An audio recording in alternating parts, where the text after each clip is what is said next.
Hey guys, Dr. Titzel here. Today we're going to cover market efficiency and market failure. So first a quick review, because obviously all this is going to be predicated on our supply and demand analysis that we've done to get here. So first remember what willingness to pay is, demand is about. That's willingness to pay. Got ahead of myself there. So demand reflects how it is that a consumer values the good or service.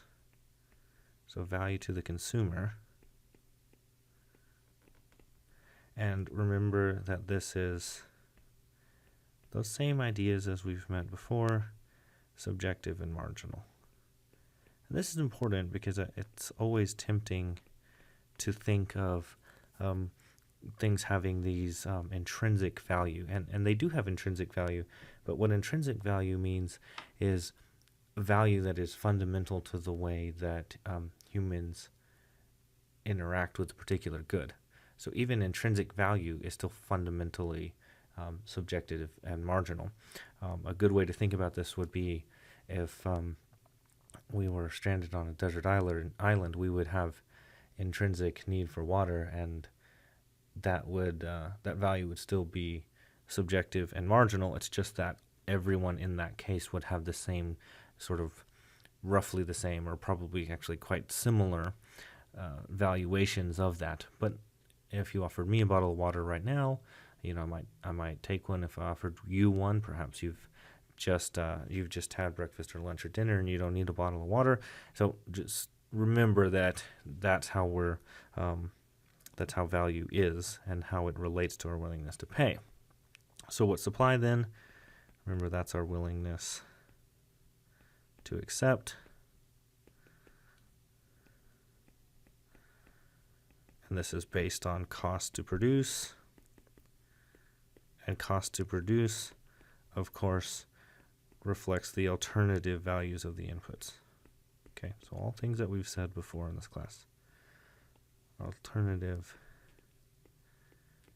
values of inputs, or sort of, actually I should say alternative, the value of the alternative uses there. Right, so what else can we use the inputs for? Okay, so I've said all that to sort of set us up with this next question and take us into our next topic, and I want you to think about this for a moment. Do you always pay the most you would be willing to pay to get an item or a service? So you think to yourself, this probably has happened, especially if you're buying a good that you don't buy very often. In class, I always use the example of like a toaster. If you were going to go to Walmart or Target or Best Buy or wherever you buy your appliances and you think, I'm going to go buy a toaster, you're probably doing an exercise in your head that's like, what's a toaster cost? And maybe it costs $25. If it cost, I'd be willing to pay up to $35 to get it. If you show up there and it's $40, then you're going to walk away. This is your maximum willingness to pay.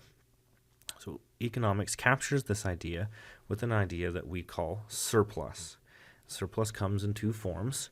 The first that we're going to talk about is the consumer surplus. So consumer surplus is the net value consumers get because not all the consumers are charged their maximum willingness to pay.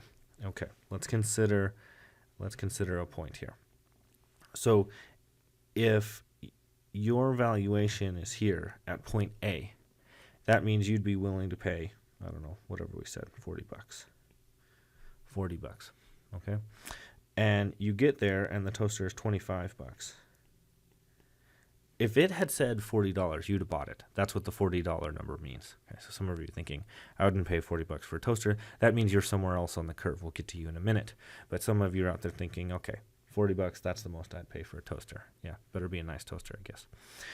But you show up to get it, and now there's this distance between what you ended up paying because the maker of the toaster, they can't tell their buyers apart very well. And so they have to charge everyone the same price, right? There aren't differential prices on toasters. They don't interview you when you come to buy one, right? You just get the price and you take it or leave it. So what that means is this distance here that you're seeing, that represents $15 in value that you didn't have to pay for. that's surplus, right? And we could do this exercise several times. So some of you are saying, oh, no way, I wouldn't pay more than whatever, 35 bucks. Well, you still get surplus value, right? And in fact, everyone all along this curve gets surplus value except the people that happen to be sitting at exactly the point that says, if I can get this for 25 bucks, I'll take it. And they get there and they see it's 25 bucks and they grit their teeth and they think, man, I was hoping it would be cheaper, but I guess I'm willing to pay it. And if it had been 26 bucks, they would have walked away. Everyone along this curve, any point that you exist along this line, from the person who most desperately needs the toaster, who's all the way up here, down to or most values it. Right? We should be careful using the word need. All the way back down to this guy here, who is just barely willing to pay for it. All of those people get positive surplus. And of course, the person at the point gets zero. So remember, kind of back to some of the topics that we've talked about before, what happens if there's people over here? So what happens if you're at point C? Well, now your valuation of the toaster is something like 20 bucks. And so you walk away. And why is that? Because this curve here, the supply curve, represents the value of the alternative options. The alternative options that it would take to get to the point to produce the toaster that would correspond to the one that you would want to buy at 20 bucks are much higher than 20. They're actually much higher than 25 even, such that the gap between them means society values the inputs that would go into that good more than you value the toaster. So should that toaster be made and produced for you? The answer is very clearly no. Okay, so now what this means is, if we were to keep up this process, right, and we just, every point along this curve, right, and we all remember our 6th grade math where they were telling us there's an infinite number of points along a line and etc., right? And we just keep adding up all the points that are along the curve and all the different surpluses that they would get at every different quantity price pair, right? Then what we see is this whole triangle here, is consumer surplus, right? So that area underneath the demand curve, which shows the value that consumers are getting, but above the price that they are charged, is that net value idea. Okay, so this little area here is consumer surplus. Okay, so we have another type of surplus, and that's called producer surplus. So producer surplus is the net value producers get because they can charge more than the minimum they were willing to accept. So that's in a particular case. So let's think about that particular good. So whenever you were over there being willing to pay $40 for it, perhaps that toaster only cost them $15 to make. But the market clearing price here is, again, $25. And so now they have $10 in surplus value. So again, I'll sort of do this quickly because we've met this idea in reverse. Say we're over here, we'll call this one A. Now at point B, there's somebody over here willing to buy it at 20, but to them, that corresponds to a price of like 35 or something like that. And so that one's too expensive for them to make, so they don't end up making that. So there's no surplus there because that good is never made and therefore never sold. So in the same way that we did before, right, all of this area between the supply curve, which represents the costs, and the price that ends up being charged, those are all the situations where the price that the producers get to charge is more than what it cost them to make it. Remember that the supply curve is reflecting their cost. That's what we said here on the front page, right? This is their cost to produce, which represents the alternative values of the inputs, or the value of the alternative uses for the inputs would be a more precise way to say it. That's how we said it earlier in the class. So this area, this triangle here, it's kind of a poor job, bear with me. This triangle here represents all the value that producers get above what it costs them to produce. So So that's all the value that they get. Okay, so this brings us to an idea called efficiency or economic efficiency. So sometimes you'll hear, I would say this is one of the sort of most strange misunderstandings of economics. People use the word, in economics, we mean economic efficiency. We say the efficient point and things like this. But the way that efficiency gets used in broader contexts is often,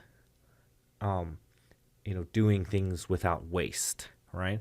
And that is akin to what we have here. But remember that when we're talking about economic efficiency, we're talking about a quantity, right? We're talking about this guy and why that is the optimal place to produce.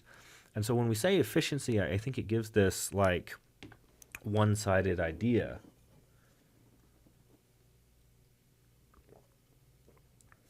But really what economists mean is this is the best use of the scarce resources that we have that can satisfy the most wants and needs in society, right? So efficiency gives it an unnecessarily sterile sense, I think. And so we want to remember that we're talking about something really meaningful, right? We're talking about mutually beneficial exchange. Okay, so again, we've already met surplus, so this is a relatively straightforward idea.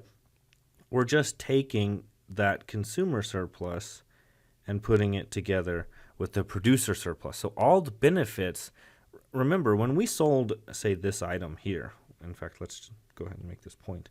When we sold this item here, we sold it at this price, and it cost this much to produce, and so some little Q1 over here was sold for $25, and somebody was willing to pay $40 for it, and it only cost $15 to make.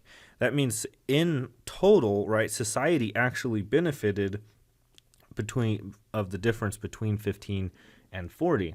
So they actually benefited $25. Happenstance that it works out to be that number, but they actually benefited $25 of extra surplus, and some of that went to consumers, and some of that went to producers. So everybody is made better off. So remember, mutually beneficial exchange, right? This isn't just hand waving from me, right? So our total surplus is all of our consumer surplus added to all of our producer surplus. So it's this entire area here. So what's economic efficiency then? Economic efficiency is the market quantity that maximizes total surplus. So we have all the options of all the things that we could be doing with these goods, and that's represented by this supply curve here. And we have some understanding of how it is that people value. So which goods should we produce? The ones that people value more than what it costs to produce them. Which ones should we not produce? We should not produce the ones that their cost is higher than how people value them, right? So if should I make this good? Well, that's how much it costs. This is how much people value it. It's clearly much more costly to produce than what people value. So it's a very grand idea, actually. So it works out sort of in a very elegant way to show us that our total surplus here is another way to say, how is it that things should be made and produced and then allowed for people, made available for people to consume? Well, in the most efficient way, in the way that maximizes surplus. Another way to say this is then we get the most possible number of mutually beneficial exchanges. This is why we want people to be able to act and trade among themselves freely. Okay, so now suppose then we end up in a situation where we don't produce at that. What happens if, for whatever reason, we end up, instead of producing, we'll call it Q star, right? We end up producing Q1, right? So that good is valued, right? It is valued. We value it this much and it costs this much to produce. That good absolutely should be produced. But the next good is also valued more than it costs to produce. So that one should be produced as well. But say for whatever reason, it ends up not being produced. We're going to explore some reasons in this case. We're going to explore more reasons when we get to monopoly. Well, what happens? Well, all of this area is surplus, right? All of this area is either producer or consumer surplus. So we're still getting this consumer surplus over here, right? And we're still getting that matching producer surplus.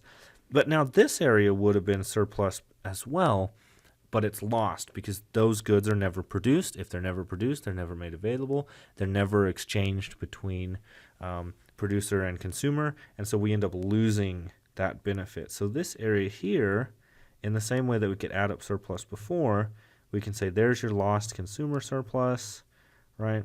And there's our lost producer surplus, and that combined area here. So the whole area, not just the yellow or the blue. So let me make it clear that I'm talking about this entire area. This is what we call dead weight loss. Dead weight loss is just lost surplus. It's an opportunity we had to engage in an exchange that would have benefited multiple people, and instead we forwent that opportunity. So when I show these areas, right, I've shaded in the areas, and I probably should have been a little more thoughtful about that. So let's think carefully about what is this area, right? The area of surplus, which of course is analogous to deadweight loss. Let me say or. Deadweight loss is what? It's a value. It's a measure of value. Let me show you how. Remember that this distance here is a distance between prices, right? It's a distance between prices. So hypothetically in this case, right, let's pick some numbers. If this is 30 and this is 20, this distance here is 10, right? This distance here is 10. And it just happens to be symmetric in this case since I've drawn the supply and the demand curve as both unit elastic, right? And then this is some distance as well, right? This is some distance as well. And say that this were, 10 million goods, and this were 9 million goods, so that will make that math work out kind of simply. What's the value of the deadweight loss? Well, we want that area of that triangle, right? So the area of our triangle is 1/2. I don't know why I wrote 1/3. I said the right thing. I just wrote something else. Base times height, right? So you got 1/2. The distance is 10. Right. The base is 10. The height is 1, right? And so we can see that how much is being foregone here.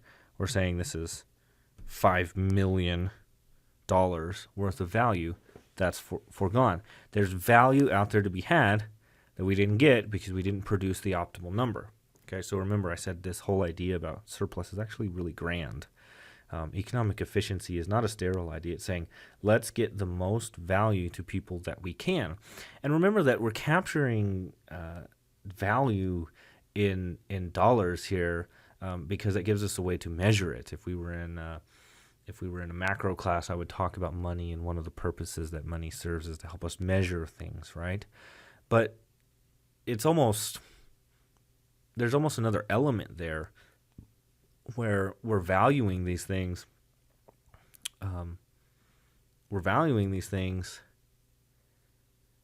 And yes, they come in dollar values, but that might not even capture the full sense of it. I think it does capture the full value, but it doesn't capture the full sense of what does it mean if I should have been able to get my hands on X. Maybe it's a good example of this might be a place in a good university, right?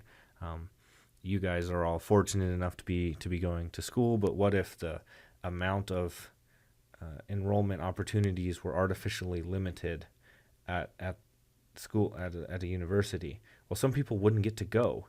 And how would we measure that? We would measure that in value foregone, right? But that has a much more visceral effect when we frame it that way. Okay, so now that we've talked about market efficiency, what I want to turn to is an idea called market failure. To do that, I want to highlight the 3 different types of costs.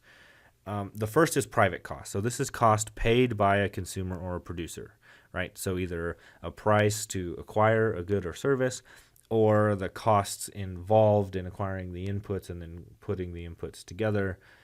That's a private cost. It's felt directly by people that are involved in a transaction, so parties to a transaction.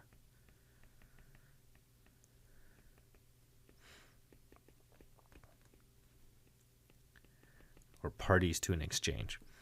There's another idea called external costs. So these are costs paid by a party that isn't involved in the transaction. So sometimes some people are impacted by a decision even though they weren't involved in the making of that decision. So if I go to a cigar shop, I buy my nice cigar, I go to smoke my cigar, and I come to the restaurant and I sit next to you and I light up and I smoke my cigar, there's a private cost there, right? I think of all the different costs that are gonna that I'm gonna bear, right? I'm gonna have to pay for the cigar. I'm gonna run some risk of cancer, mouth or lung cancer. I'm gonna smell like smoke when I get home, right? So those are my different costs. And the producer has costs, right? They have to acquire the tobacco and they have to roll it and they have to market and advertise and run a store and on and on. Those are private costs. But now I smoke my cigar next to you and you're having a perfectly fine lunch and now you're getting smoke in your face. That's an external cost. That's a cost that's paid by you, even though you weren't involved in the buying, selling, or smoking of the cigar. Okay. Social cost then is the private cost and external cost together, the total cost. In almost every case, external costs are small and therefore social costs are very similar to private costs. It's not to say that it's not that external costs aren't even that necessarily rare, but in most cases when they're not rare, when they do exist, they can often be fairly small. The bulk of the cost to smoking is going to be borne by the individual that is doing the smoking, and especially in today's climate, right, where I can't really go light up in a restaurant, I'm mostly going to bear that cost. Okay. Tied to this idea of external costs is what we call externalities. Externalities can be either external costs or they can be external benefits. So there's sort of two ideas here. And we have the framework now to analyze this situation. Let's consider the example of antibiotics. So antibiotics have this externality because if you use them too often, if they are prescribed too often, you get antibiotic resistances, right? So the things that you're trying to treat with antibiotics can adapt and evolve over time, and then the antibiotics that you're using, which is, by the way, one of the greatest miracles, the greatest human achievements ever, right? Antibiotics. I think sometimes we underestimate. We'd say, well, what are the great inventions, especially in the last 200 years? Antibiotics is very much a top 5 or top 3 contender in that conversation. So antibiotics, though, are very important to think about because they highlight the idea of an external cost. So here's our supply curve, and I'm going to say this is the supply curve that represents the private cost. Why is that? Because I'm saying these are the costs that are felt only by the individuals involved in the transaction, right? So who would that be? The doctors and the consumers, right? So specifically the doctors, the cost of providing the antibiotics. What's the problem? Well, actually, there's actually much higher costs if we start to think about the social cost. Why is that? Because every time we prescribe an antibiotic and we increased the resistance, bacterial resistances to these antibiotics, it means in the future at some point they're going to be less and less effective and we'll have to use stronger antibiotics. We'll have to take more of them. You'll have to take them for longer, or they potentially stop working. We have to find other techniques for treating people altogether. Okay, so if we actually accounted for all the costs, right? So what's the cost that's not being accounted for here? The external cost. So the doctor and the individual don't feel it, but society as a whole does bear this real cost out there. And we would get this second lower quantity. We could call them private and social quantities, right? And the consequence would be this higher price, right? So we would see a reduction in the amount used, and they would cost more to do it, right? Because the price is the mechanism that drives us to that new situation. If the costs were higher to produce it, then we would have to see higher prices in order to reflect those costs, the alternative uses of the inputs. Opportunity cost, remember, actually opportunity cost is a great way to think about it. I mean, it always is, but it's a great way to think about it in this particular case. So what then, how then do we make sense of the total value of this external cost and the way that it's changing people's behaviors? Well, we can actually use our little graph here to do that. So if we're here at Q1, right? If we're here at Q1, then the market price is this guy. That's the price that people actually pay, right? But the real total cost to society is actually up here, right? That's the real cost that's happening. And we already know this would be the quantity that we would use if we were correctly accounting for it. So what happens when we take this extra cost here and we multiply it by this extra distance here? We get deadweight loss, right? So we already recognize that this little area here, let's do that in yellow.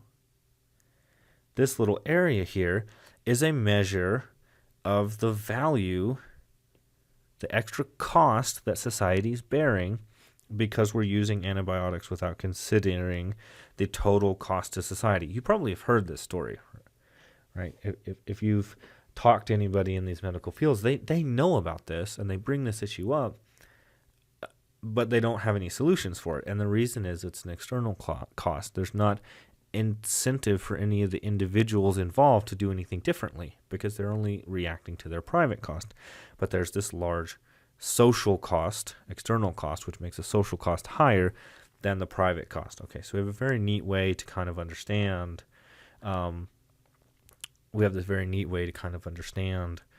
the damage that an externality can do to society.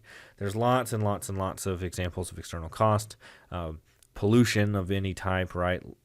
Classic ones would be litter or environmental damage, but there's also things like light and noise pollution, right? Lots of different types of pollution. And the examples are endless, and we could, there's a lot to be said about evaluating different types of external costs, but here's sort of in general the principle of how we would understand it. Okay, in the same way that there's external cost, there's also external benefit. One neat example of this is honey, right? So honeybees have this neat property, right, where they produce honey as a byproduct of their normal hive procedures, and it turns out we collect honey and actually the wax itself, and we have many, many uses, and we benefit from this greatly, right? So here's our private cost to produce honey, right, and manage beehives, and there's our private benefit from it. But actually, the benefit of honeybees extends beyond just the honey and the wax that they produce, right? Because they also pollinate flowers and other types of wildlife, right? Or I guess I should be specific, flora, right? And so there's this social benefit out there to be had where if we were producing more, we would have these extra benefits accrued to society from producing more, right? So what would happen if we correctly accounted for these other benefits, right? Well, we would end up in this new equilibrium. So we would have Q1 and Q2. And of course, the price would be higher because we would actually be having to produce more of this as well, right?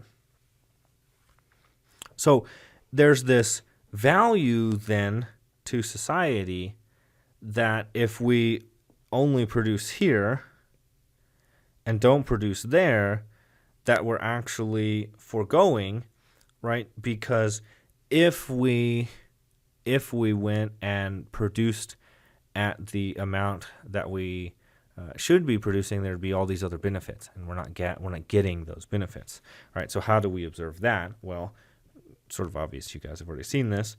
There's these benefits that are measured in the demand curve, right? So the social, this is the private demand curve. This is just saying how much do we like honey and how much do we like the products that are made out of wax, right? And this curve is saying, right, but you should also add into those things the benefits that we get to other types of agriculture from the existence and the normal activities of honeybees, right? And so that value, so let's consider, if we're producing here, we're saying, well, the value that we understand is this, but the value, the actual total value to society is this. So you're losing all that value. You're losing the difference between those 2 points because you're saying, well, there's $50 worth of value being produced to an individual, but there's actually $60 total dollars in benefit to society. You're just losing that other 10, right? And so we would want to be producing more. Okay, so predictably at this point, everyone's on board with what's happening here, right? So there's all the value times the number of units that we should have made. There's our deadweight loss. That's the value of increased honey production to society that we didn't get if we stopped at Q1 that we would get if we went to the actual equilibrium clearing situation at Q2. Okay, so there's a lot of different answers to sort of how we do this, and I want to explore those. So let's start with what we call the private solutions. So this seems like a big puzzle, right? Well, but honeybees, they have all this benefit out there, but if we're only thinking about the honey and the wax, then we don't get it. But honeybees are actually rented out, right? And what they do is, honeybee farmers, I guess that's the word. I don't know what the word for a caretaker for honeybees is. They actually go and tell farmers, hey, if you want me to put my hives on your property so that when my bees go out to pollinate, they will use the plants that are on your farm. You got to pay me. So they're rented out. This is called internalizing an externality. So what's interesting about this is the market mechanism is also at play in this situation. So apparently when honeybees are on farms that produce almonds, the type of plants that they pollinate in that situation produce honey that doesn't taste as good. And when they're in an orchard of apples, the honey that they produce is pretty popular. People like apple flavor, obviously, right? And so the price that apple farmers face is like $25 a hive rather than the almonds where it's 3 times as high. Okay, so this brings us to another idea called transaction costs. So transaction costs are all costs necessary to reach an agreement. So we see many types of opportunity. I'm sorry, let me get ahead of myself again. Many types of costs, and transaction costs are fundamentally opportunity costs. And so what type of opportunity costs are involved in any particular transaction? Let's say I finish this lecture up and I think I could get some lunch. So I'm going to drive over to Chick-fil-A and I'm going to buy some lunch. What's the cost of that? Well, it might be $8 to pay for the Chick-fil-A. That's very real cost. In fact, all costs are transaction costs, so that is a transaction cost. What are the other ones? Well, what could I be doing with the time instead of going to Chick-fil-A? Right? Well, one of the things is eating something else. That's an opportunity cost. The time that I spent traveling is an opportunity cost. The gas that I spent to get there, the irritation of dealing with traffic, the irritation of sitting in line, etc. Right? These are all transaction costs. Okay. So, transaction costs are kind of the kicker as far as it goes to the availability of private solutions. So what is it about bees that allows them to sort of be solved privately, that externality sort of naturally internalized? Well, it's because the transaction costs in coming to an agreement are pretty low. I advertise that I have bees, you have a farm, you hire me, I bring my bees over, there's room for both of us to benefit, i.e. this has to be mutually beneficial exchange. Antibiotics, it's not so easy. It's not so easy, right? Because now I have to figure out how to come to some kind of arrangement that gets people who would want antibiotics to accept something of alternative value in exchange such that they don't take antibiotics. There are many, many people. There are many doctors. It's sort of a complex and messy system.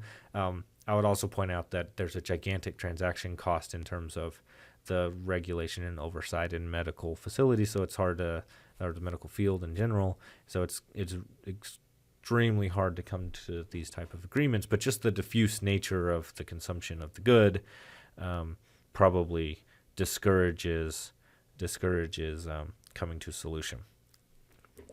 So this brings us to what we call the Coase theorem. This is an idea of an economist named Ronald Coase. And to sum it up tightly, the Coase theorem is if transaction costs are low and property rights are clearly defined, then private bargains will ensure that market equilibrium is efficient even in the presence of externalities. So notice that property rights are key. So suppose that transaction costs are low, right? So property rights could be very, very clearly defined, but the transaction cost, the difficulty of coming to agreements could be so high that we don't get to a situation. But in a situation where transaction costs are low, then just assigning the property rights, regardless of who you assign them to, will get you to the market outcome. So how would we see that? Well, let's consider an example where your neighbor wants to stay up all night and play rock music and party, and you want to get a good night's sleep so you can get up and go to work in the morning. Well, this is an externality. There's a cost borne by you that your neighbor wants to, that your neighbors engage in an exchange, right, between them and the whatever alcoholic beverages they're imbibing and whatever music they're listening to that doesn't involve you.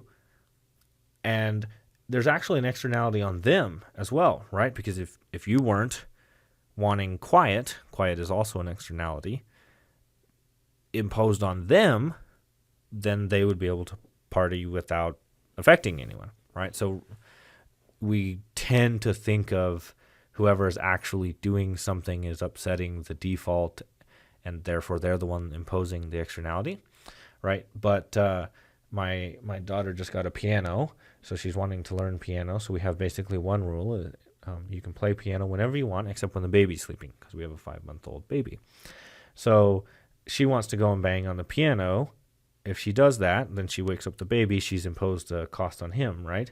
Except that his wanting to take a nap also imposes a cost on her not being able to go and bang on the piano. So these go both ways.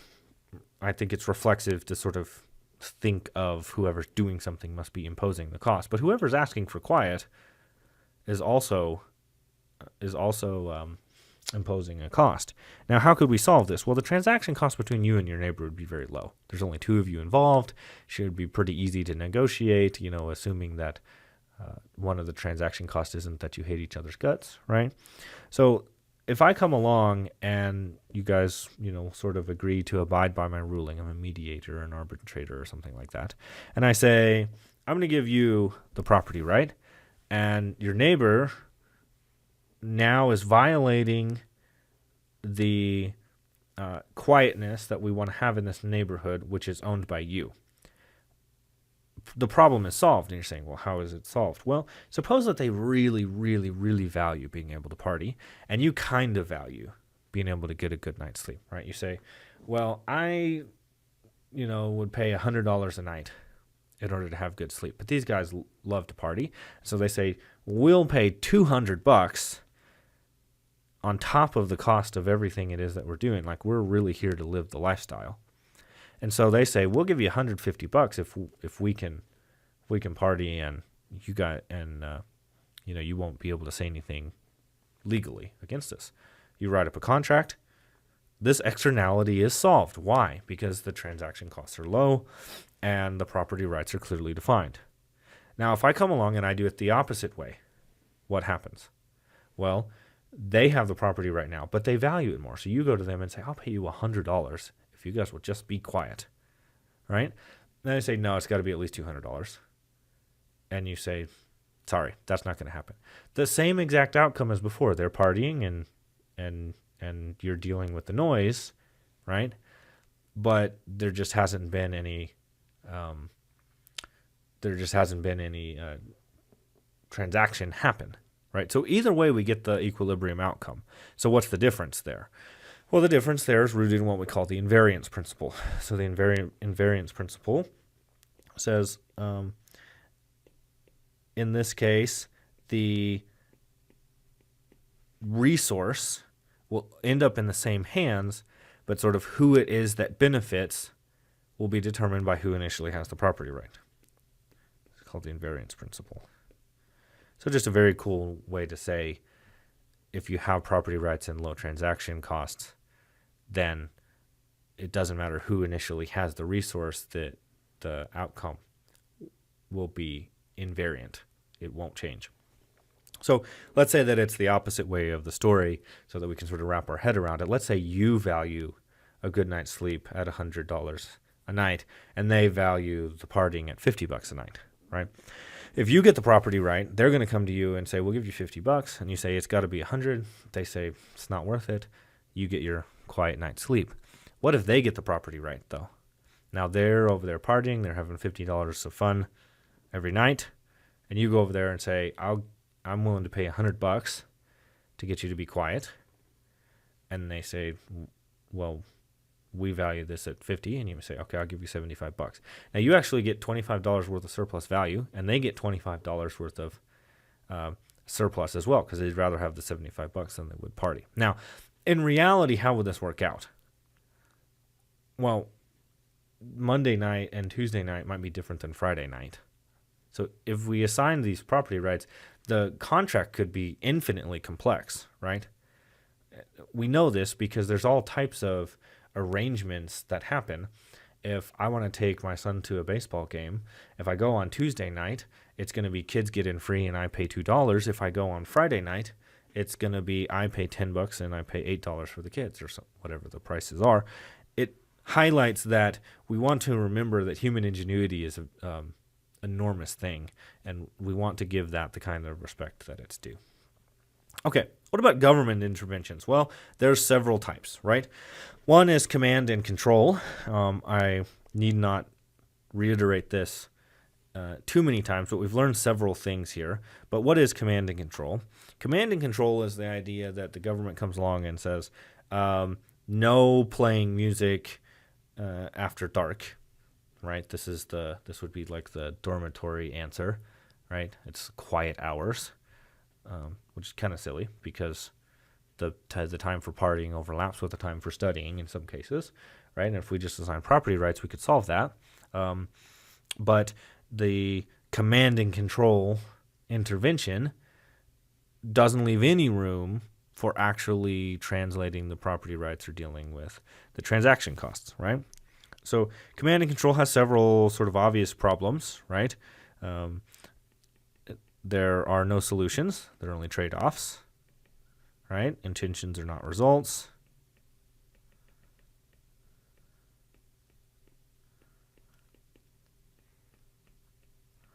And of course, our favorite, right? Simple systems can't govern complex systems, or there are unintended consequences. right? So these just tend not to be very good solutions. But that's hard to observe, and this is why we need to take econ classes so we can think about these kind of things, because otherwise people say silly things like what? Well, see, there was this big problem in the neighborhood, and these people liked to party, and these other people liked quiet, and now the neighborhood's quiet, so see, things got solved. But did things get solved? Because if there's $200 worth of partying going on and $100 worth of sleeping going on, it seems like we should have the partying. So just keep that in the back of your head. Okay, another example of government intervention is called tradable allowances. Okay, so we can't figure out exactly how much, right? So what would government intervention do? It would say, here's the amount that you produce and here's the price that you charge, or maybe one or the other, and let you sort the rest out, right? A tradable allowance comes along and says, this is the amount that you are entitled to produce. This is a common example is like with pollution, right? Air pollution would be a good example. We say, well, this is the amount of pollution that we think we want to allow. We can't tell how much it's valued, so we'll give it to all the producers in this area.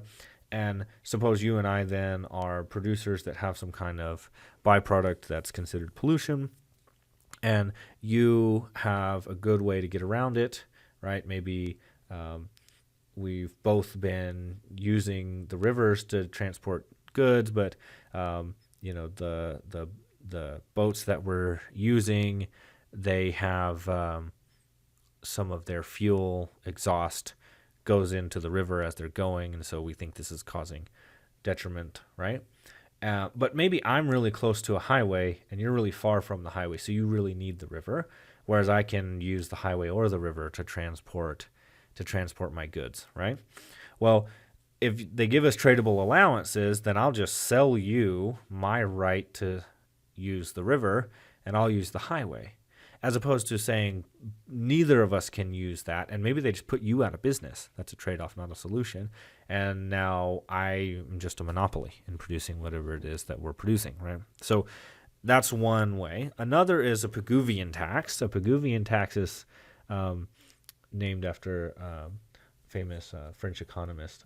I've forgotten his first name, but his last name is Pigou.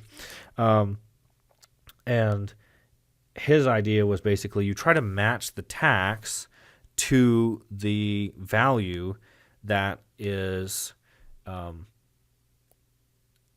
represents the external cost, the difference between the social cost. So if you can replicate this distance here in taxation, what happens? Well, this supply curve will move up to there, and you will get the socially optimal outcome. So that's called a Pigouvian tax. Okay, let's talk about now some other types of potential market failures. All right, these come down to the first two that I want to talk about are actually a subset of this idea called asymmetric information. So asymmetric information is one party to a transaction has significantly more information than the other. Now, hopefully, you guys have your thinking caps on and you say that's every transaction. That's every transaction. But notice that this says significantly more. And I would argue actually that's really not a very good way to phrase that. I take this definition from Gerald Stone's textbook, Core Economics. Overall a good textbook, and I like the way that he presents things. And I do use his definitions here on purpose, but I want to make the point that this is every situation. Every time you buy something, the person who's making it knows more than you, right?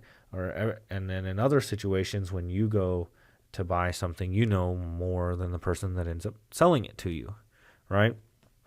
And so one of the things that we got to keep in the back of our mind is the existence of asymmetric information does not imply market failure. Just as what we saw before, the existence of an externality does not imply a market failure, because there is private incentive to find ways to internalize those external benefits or costs. So it's not automatic that we should have intervention. In fact, sometimes the cure is worse than the disease, right? So you shouldn't immediately say, well, I saw external costs, therefore we should have government intervention. Because if you have government intervention and it forces you to an equally or worse, less efficient case, you might lose even more value to society with their outcome than you would with just the market outcome. Right. So another way to say that would be like there'd be a range of outcomes. I mean, let's look at that for a moment, actually. Small detour here. Suppose that this is where the market was putting us, and in theory, if we could figure it out exactly, we would say, well, that's the. But this number is unknown, right? The point of external costs is they're not observed, so we don't really know what that supply curve looks like. What if the government puts you way back here? That's not a better outcome, right? Because you'd have more deadweight loss producing too few than you would if you'd have produced too many, right? So you would need the government to be able to land in this area here. On my graph where it looks like, relatively simple, maybe that seems easy. In reality, of course, it's very complex. Remember what we said all the way back in most of what you learn in Econ 101 is right. The world is complex, which is why it's very, very important to understand that the emergent order of a market can do much better than a government can. Okay, so I digress. Let me go back to this. So remember that prices solve this asymmetric information problem. That is to say, asymmetric information is not fundamentally, it's not necessarily a problem. Here's a good example. I got into an argument with a colleague who should know better, by the way, and they said, well, there's these asymmetric information problems. And I said, well, of course, but markets naturally solve that. And they said, well, no, they don't. And I said, consider. I'm wearing a pair of cowboy boots right now, and I have no idea. They told me this leather was bison leather, and that was much better than other types of leather. Is that true? I don't know. Am I that worried that they've screwed me over? No, because that's a well-functioning market. They have people that are competing with them, and they have customers that do know more than me, right? And so they represent people that have more knowledge than me. And there's this competitive process by which prices convey information.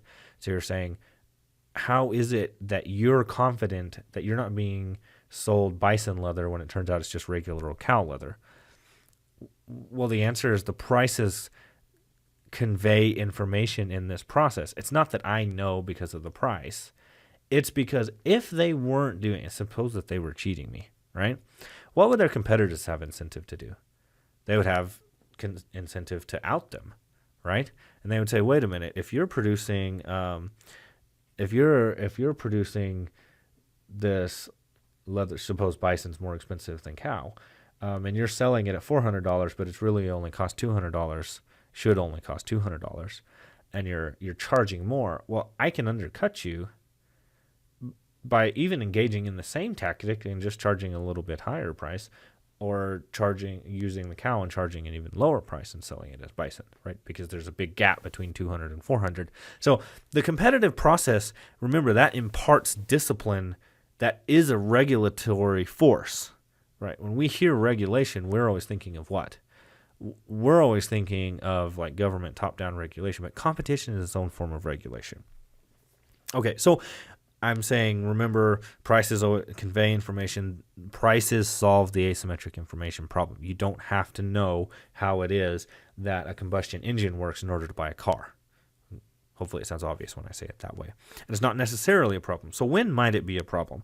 Well, it might be a problem in two specific cases. One is what we call adverse selection. So adverse selection is products of different qualities sold at the same price due to asymmetric information. So adverse selection is this idea that I'm selling a good that's based on the characteristics of the purchaser, and the purchaser knows more about them. Both adverse selection, moral hazard, I'm going to tie them into insurance. There are other cases, but insurance is a really obvious example for both of them. So what's the problem with selling insurance? Well, what I'm doing is I'm saying I'll sell you coverage in the case of some kind of accident or event, and you pay me a small fee over time, and I'm sort of betting that that the number of people that are involved and the rate at which they have these different accidents or events or health problems will be the total payout that I'll have will be less than the sum of the total monies that I'm bringing in, right? So if I'm not thinking very carefully, I'll say, okay, well, here's the total population of people, and here's the rate at which, let's say we're doing car insurance, right? Here's the rate of car accidents and the average cost to repair a car if I'm offering this type of insurance, and so I'll just offer it at this price. What'll be the problem? Well, if I just look at the total population, then the rate of accidents and the severity of accidents will reflect sort of how everybody behaves. But if I offer insurance, which type of people are going to buy insurance? It might be, in some cases, some very safe drivers, right? A little old lady, granny driver, right? Because she might be very fearful, right? But on average, we would expect the type of person that would be interested in buying insurance would be the type of person who feels like they most need it. They would be the most reckless drivers, probably, right? This would be especially true in certain types of health insurance cases, right? And so this is a product of different quality sold at the same price. So I can't tell whether person A and person B, they sort of look the same, they seemingly act the same, but I can't observe their actual driving behavior. I had a colleague this past week tell me, yeah, I know that I'm a bad driver, and so I compensate by driving very, very slowly, right? And so I didn't have the heart to tell him that driving slower isn't always safer, but I left it at that. So there's some factor there where people have some sense of, I am more likely to need this insurance, so I'm more likely to buy it. But if you're more likely to need it, you're probably above the average in that risk category. Okay. The next idea is moral hazard. So this is an asymmetric information that occurs when an arrangement changes economic incentives. So now I have the insurance. What might I do? Well, I have that safety net. Suppose that I have good health insurance. I might be more likely to go skiing. Of course, skiing is delightful and fun, but it's not the safest thing in the world. I might fall and break my clavicle, perhaps. Well, if I don't have insurance, how will I behave when I'm on the ski slopes? Or maybe I won't go at all. If I do have insurance, how might I behave? Well, I know that I have the insurance that will cover the surgery or the cast or the arm sling, all the things that come along with that. And maybe even I have the type of insurance that will cover if I miss some days at work, so I can't make as much money. Okay, so these would be cases when asymmetric information might actually cause the market outcome to not reflect the economically efficient case, right? Because we would see increased risky behavior or the price not fully reflecting the information involved. Okay, another type of market failure is what we call public goods. So a public good is a good that once it's made available, individuals can't be prevented from consuming it, and the consumption by one individual does not reduce the benefit of others. Okay, so what are some classic examples of this to help us think about this? National defense is probably the best one.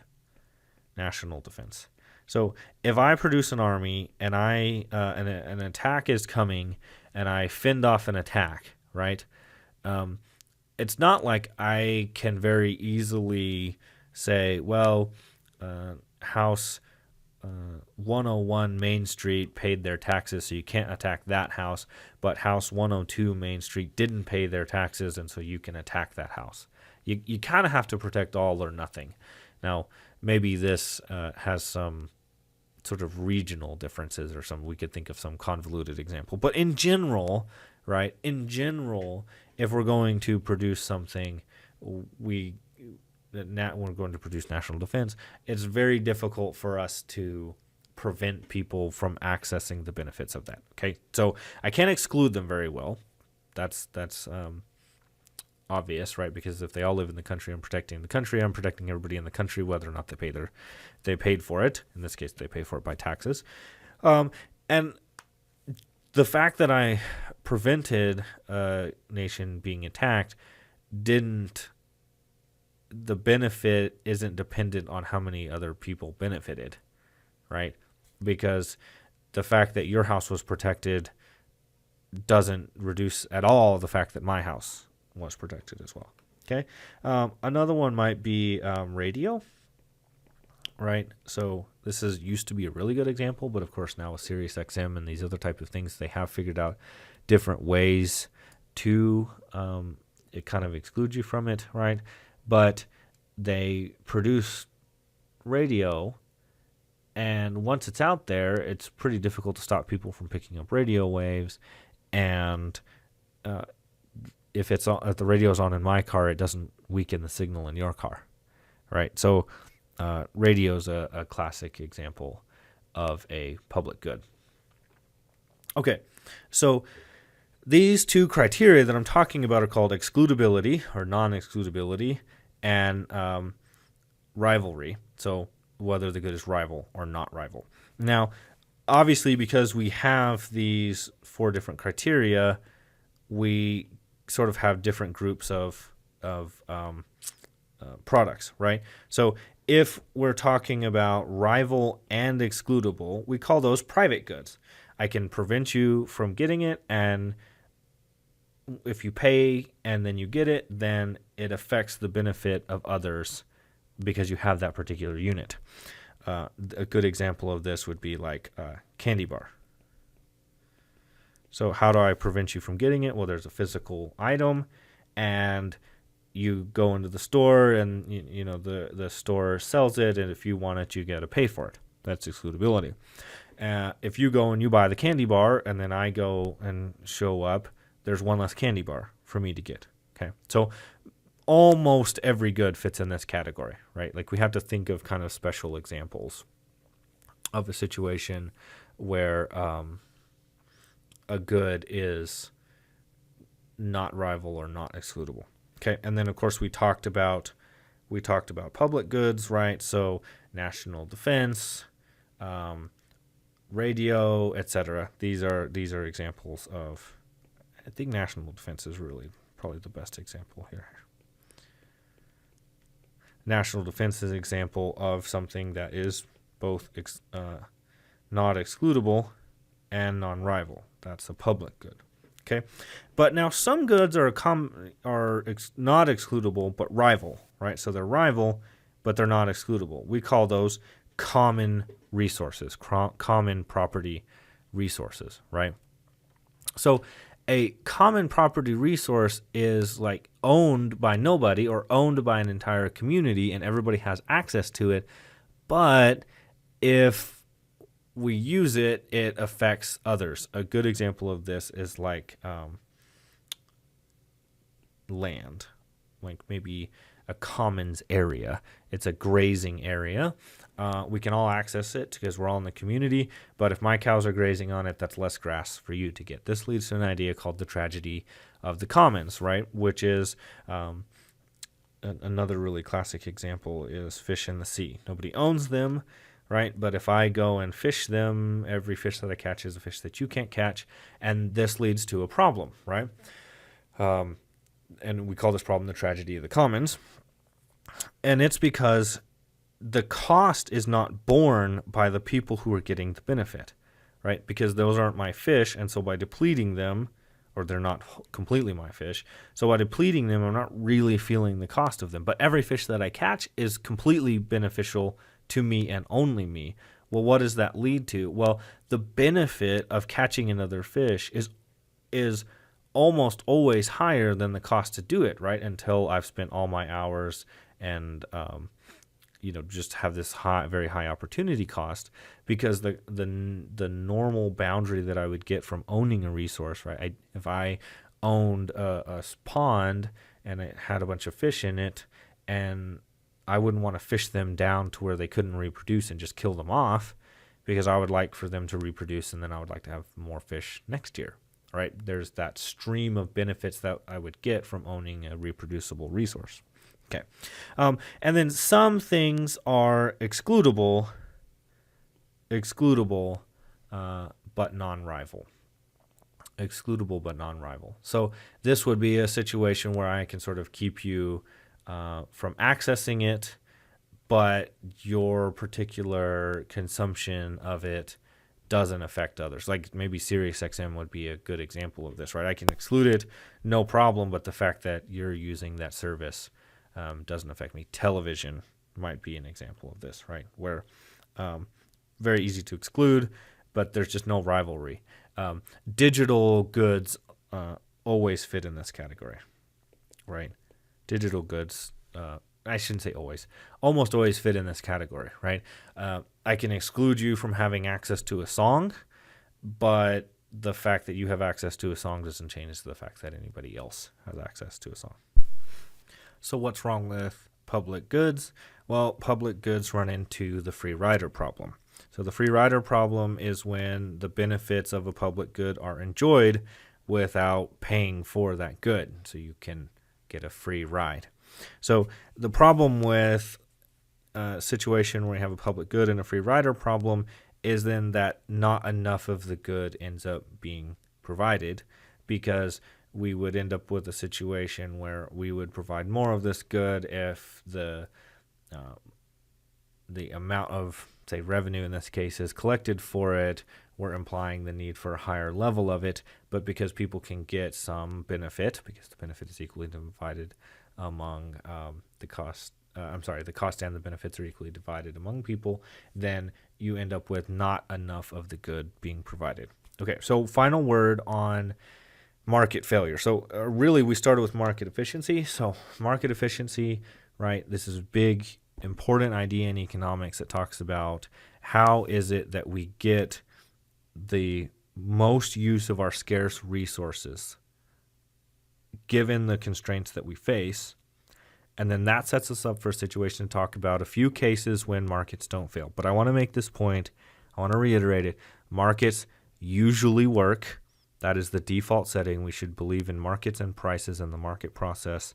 The only time that we wouldn't, that should be our default setting. The only time that we wouldn't believe in that is when we see these cases of external costs that don't have a way to be privately internalized, when we see external benefits that don't naturally get internalized, when we see both large and specific, right? So sometimes there's adverse selection or moral hazard problems, but they're pretty small overall. Basically, every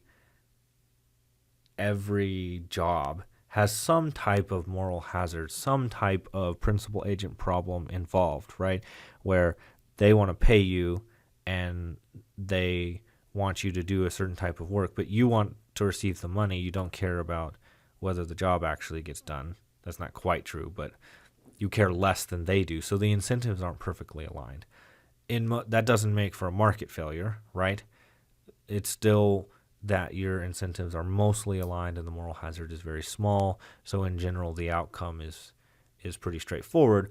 If you injected a command and control solution into that, the result would undeniably be worse.